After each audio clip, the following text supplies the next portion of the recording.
কোনো একটা মানুষ যদি খারাপ আচরণ করে, বলে তুই এজিদ বংশের লোক রে।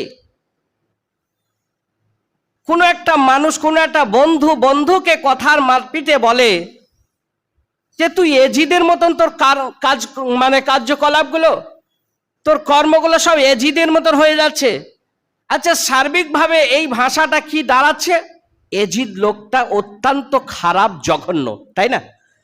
এটাই তো মৌলিকতা। কারণ কথায় কথায় যখন খারাপ আচরণ যখন দেখে শুনে যখন বলছি এজিদের লোক, তুই এজিদের মতন মানুষ, তো এজিদ বংশের লোক, তোর ক্ষমা নেই, তোর ই নেই, ইত্যাদি বহু রকম আমরা কথা শুনিয়ে দিই। তাহলে এজিদ লোকটা আমাদের ব্রেনে কি অত্যন্ত জঘন্য বা নোংরা। একবার সবাই অন্তর থেকে আস্তাগফিরুল্লাহ বলেন।